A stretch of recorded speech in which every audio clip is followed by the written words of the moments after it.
ପିଲାମାନେ ଆଜି ଆମେ ପଢ଼ିବା ଦଶମ ଶ୍ରେଣୀ ଇତିହାସ ଓ ରାଜନୀତି ବିଜ୍ଞାନ ବହିର ପ୍ରଥମ ଅଧ୍ୟାୟ ଭାରତୀୟ ଜାତୀୟ ଆନ୍ଦୋଳନ ଗାନ୍ଧୀ ଯୁଗ।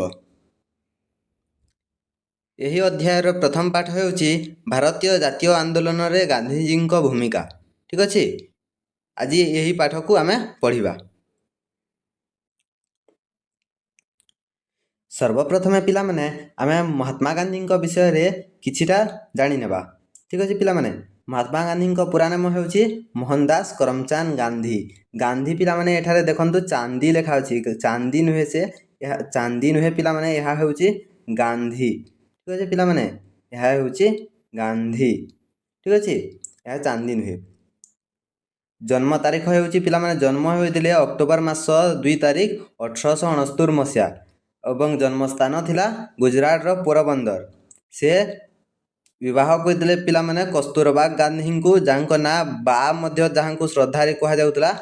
1882 ମସିହାରେ ସେ ବିବାହ କରିଥିଲେ ଏବଂ 1888 ମସିହାରେ ସେ ଇଂଲଣ୍ଡ ଯାତ୍ରା କରିଥିଲେ ପିଲାମାନେ ଅକ୍ଟୋବର ମାସରେ। ଠିକ୍ ଅଛି, ଏବଂ 1891 ମସିହାରେ ଆଇନ ଶିକ୍ଷା ସମାପ୍ତି କରିଥିଲେ ଇଂଲଣ୍ଡରେ ଏବଂ 1895 ଜୁନ୍ ମାସରେ ରାଜକୋଟ ଏବଂ ବମ୍ବେ ଠାରେ ଆଇନ ବ୍ୟବସାୟ ସେ ଆରମ୍ଭ କରିଥିଲେ ପିଲାମାନେ। ଠିକ୍ ଅଛି,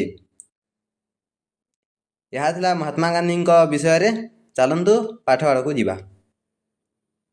ପିଲାମାନେ, ମହାତ୍ମା ଗାନ୍ଧୀ ଯେତେବେଳେ ବମ୍ବେ ଏବଂ ରାଜକୋଟ ଠାରେ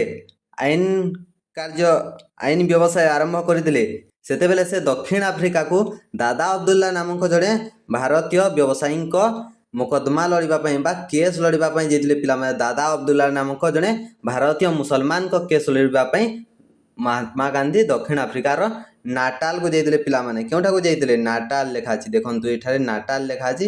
ଦାଦା ଅବଦୁଲ୍ଲାଙ୍କ କେସ୍ ଲଢ଼ିବା ପାଇଁ ଯାଇଥିଲେ ମହାତ୍ମା ଗାନ୍ଧୀ ଦକ୍ଷିଣ ଆଫ୍ରିକାର ନାଟାଲକୁ। ଠିକ୍ ଅଛି, ସେଠାରେ ଦେଖିଲେ କ'ଣ ପିଲାମାନେ, ସେଠାରେ କୃଷ୍ଣକାୟ ଆଫ୍ରିକୀୟଙ୍କ ସହିତ ପ୍ରବାସୀ ଭାରତୀୟମାନେ ଶ୍ୱେତାଙ୍ଗ ଇଂରେଜମାନଙ୍କ ବର୍ଣ୍ଣ ବୈଷମ୍ୟ ନୀତି ଚାଲୁଥିଲା ପିଲାମାନେ।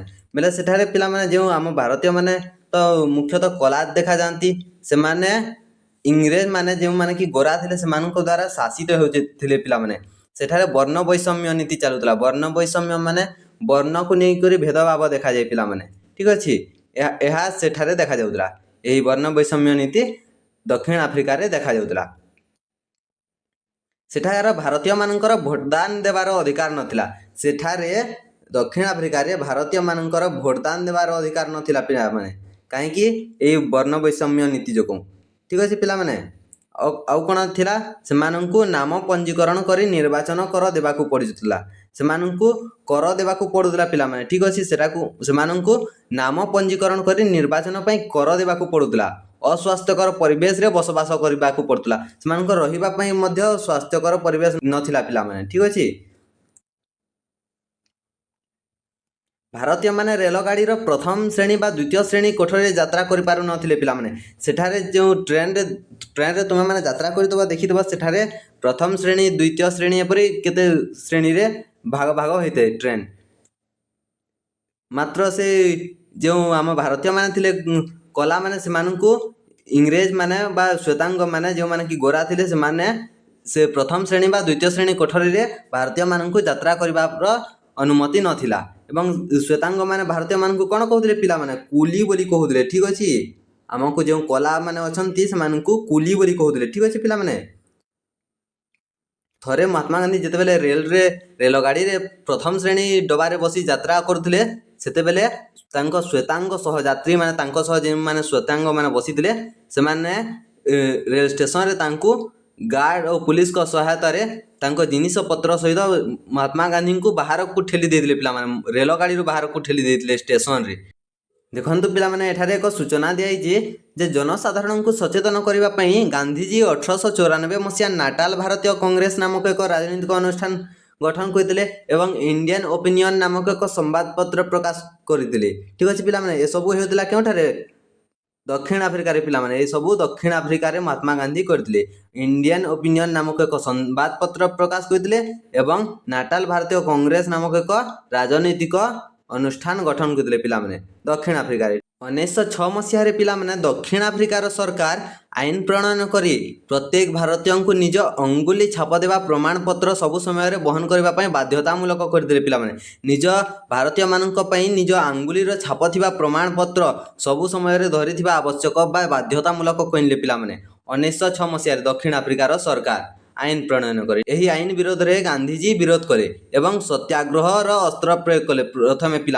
ପ୍ରଥମେ ମହାତ୍ମା ଗାନ୍ଧୀ ଏହି ଦକ୍ଷିଣ ଆଫ୍ରିକାରେ ପ୍ରଥମେ ସତ୍ୟାଗ୍ରହର ଅସ୍ତ୍ର ପ୍ରୟୋଗ କରିଥିଲେ। ଏଥିପାଇଁ ଗାନ୍ଧିଜୀଙ୍କୁ ଜୋହାନ୍ସବର୍ଗ ଥିଏଟରରେ ବନ୍ଦୀ କରି ରଖାଗଲା ପିଲାମାନେ। 1908 ମସିହାରେ ଦେଶାନ୍ତର ଗମନ ନିଷେଧ ଆଇନରେ ବିରୋଧ କରି ପିଲାମାନେ ଦେଶାନ୍ତର ଗମନ ନିଷେଧ ଆଇନ ଏହା ଏକ ଆଇନ ଅଟେ। ଏହାର ବିରୋଧ କରି ପିଲାମାନେ ଅଧିକାଂଶ ନାଟାଲ ସୀମା ପାର ହୋଇ ଟ୍ରାନ୍ସଭାଲ ଗଲେ। ଠିକ୍ ଅଛି ପିଲାମାନେ, ନାଟାଲର ସୀମା ପାର ହୋଇ ଭାରତୀୟମାନେ ଟ୍ରାନ୍ସଭାଲ ଗଲେ ଏବଂ ଗିରଫ ହେଲେ ଏବଂ ସେମାନଙ୍କ ମଧ୍ୟରେ ପିଲାମାନେ ଗାନ୍ଧିଜୀ ମଧ୍ୟ ଥିଲେ। ଠିକ୍ ଅଛି, ଗାନ୍ଧିଜୀଙ୍କୁ ମଧ୍ୟ ବନ୍ଦୀ କରାଯାଇଥିଲା।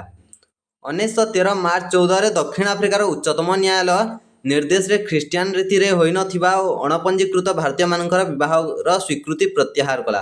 ଠିକ୍ ଅଛି ପିଲାମାନେ, 1913 ମାର୍ଚ୍ଚ 14 ତାରିଖରେ ଦକ୍ଷିଣ ଆଫ୍ରିକାର ଉଚ୍ଚତମ ନ୍ୟାୟାଳୟ ନିର୍ଦ୍ଦେଶ ଦେଲା ଯେ ଖ୍ରୀଷ୍ଟିଆନ ରୀତିରେ ବିବାହ ହୋଇନଥିବା ବା ଅଣପଞ୍ଜୀକୃତ ବିବାହକୁ ସ୍ୱୀକୃତିରୁ ପ୍ରତ୍ୟାହାର କରାଗଲା। ଠିକ୍ ଅଛି ପିଲାମାନେ, ଗାନ୍ଧିଜୀ ଏହି ଆଇନ ବିରୋଧରେ ଆନ୍ଦୋଳନ କଲେ। ପୁଣି ଗାନ୍ଧିଜୀ ଏହି ଆଇନ ବିରୋଧରେ ଆନ୍ଦୋଳନ କଲେ ପିଲାମାନେ। ଠିକ୍ ଅଛି, ଏଠାରେ ଟିକେ ଭଲ ଭାବେ ଦେଖାଯାଉନି କିନ୍ତୁ ଆଡ଼ଜଷ୍ଟ କରିଦିଅ ପିଲାମାନେ।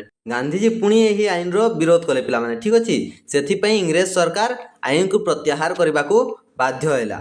ଠିକ୍ ଅଛି ପିଲାମାନେ, ଇଂରେଜ ସରକାର ଶେଷରେ ଆଇନକୁ ପ୍ରତ୍ୟାହାର କରିବା ପାଇଁ ବାଧ୍ୟ ହୋଇଥିଲା। ଠିକ୍ ଅଛି, ଏହା ଥିଲା ତାଙ୍କର ପ୍ରଥମ ଆନ୍ଦୋଳନ ଯାହା ସେ ଦକ୍ଷିଣ ଆଫ୍ରିକାରେ କରିଥିଲେ। ଠିକ୍ ଅଛି ପିଲାମାନେ, ନେକ୍ସଟକୁ ଯିବା।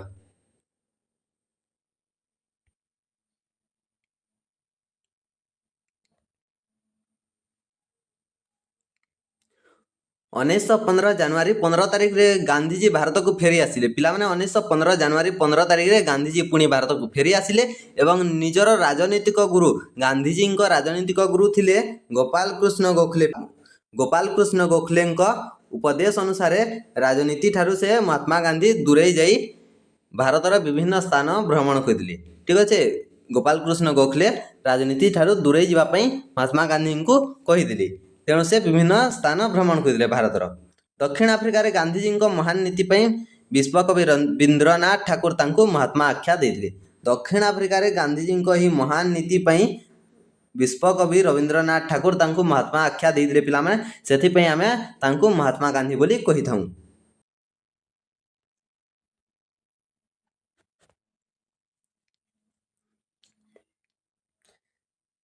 ନେକ୍ସଟ ଆସିଯିବା ପିଲାମାନେ ଚମ୍ପାରଣ ଆନ୍ଦୋଳନକୁ, ଯାହା ହୋଇଥିଲା 1917 ମସିହା। ଦେଖନ୍ତୁ ପିଲାମାନେ, ଏଠାରେ ଲେଖା ଅଛି ଚମ୍ପାରଣ ଆନ୍ଦୋଳନ 1917 ମସିହାରେ ହୋଇଥିଲା। ଠିକ୍ ଅଛି, ଏହି ଆନ୍ଦୋଳନ ଥିଲା ଭାରତରେ ଗାନ୍ଧିଜୀଙ୍କ ଦ୍ୱାରା ପ୍ରଥମ ସଂଗଠିତ ଆନ୍ଦୋଳନ ପିଲାମାନେ।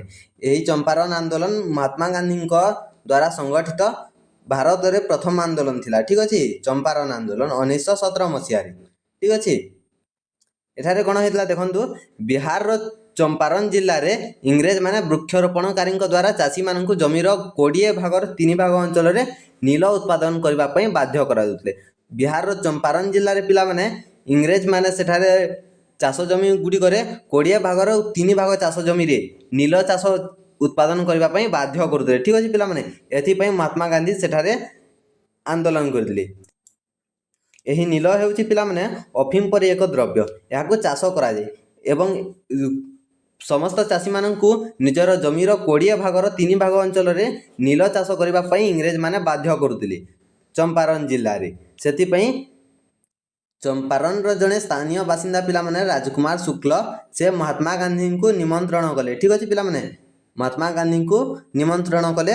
ସେଥିପାଇଁ ମହାତ୍ମା ଗାନ୍ଧୀ 1917 ଏପ୍ରିଲ ମାସରେ ମୋତିହାରୀରେ ପହଞ୍ଚିଲେ। ଏହି ମୋତିହାରୀ ବିହାରରେ ଅଛି ପିଲାମାନେ। ସେଠାରେ ମହାତ୍ମା ଗାନ୍ଧୀ 1917 ମସିହା ଏପ୍ରିଲ ମାସରେ ପହଞ୍ଚିଲେ ଏବଂ ଏହି ଆନ୍ଦୋଳନର ନେତୃତ୍ୱ ନେଇ ସଫଳତା ମଧ୍ୟ ପାଇଥିଲେ। ମହାତ୍ମା ଗାନ୍ଧୀ ତାଙ୍କ ପ୍ରଥମ ଆନ୍ଦୋଳନ କରିଥିଲେ ଭାରତରେ ଚମ୍ପାରଣ ଆନ୍ଦୋଳନ ଏବଂ ସେଠାରେ ସଫଳତା ମଧ୍ୟ ହାସଲ କରିଥିଲେ। ଚମ୍ପାରଣ ଆନ୍ଦୋଳନ ଯୋଗୁଁ ପିଲାମାନେ ତିନି କାଠିଆ ବ୍ୟବସ୍ଥାର ଉଚ୍ଛେଦ ହେଲା। ତିନି କାଠିଆ ବ୍ୟବସ୍ଥା କେଉଁଠି? ଯେଉଁ ଚାଷୀମାନଙ୍କୁ 20 ଭାଗର 3 ଭାଗ ଅଞ୍ଚଳରେ ନିର ଚାଷ ଉତ୍ପାଦନ କରିବାକୁ ଇଂରେଜମାନେ ବାଧ୍ୟ କରୁଥିଲେ ତାହାକୁ କୁହାଯାଉଥିଲା 3 କାଠିଆ ବ୍ୟବସ୍ଥା। ଠିକ୍ ଅଛି ପିଲାମାନେ, ମହାତ୍ମା ଗାନ୍ଧୀଙ୍କ ଏହି ଚମ୍ପାରଣ ଆନ୍ଦୋଳନ ଯୋଗୁଁ ଏହି 3 କାଠିଆ ବ୍ୟବସ୍ଥାର ଉଚ୍ଛେଦ ହେଲା। ଠିକ୍ ଅଛି ପିଲାମାନେ, ତ ଆଜି ପାଇଁ ଏତିକି ପିଲାମାନେ। ଅବଶିଷ୍ଟ ପାଠକୁ ଏହି ଭିଡ଼ିଓର ପାର୍ଟ 2ରେ ଆଲୋଚନା କରିବା।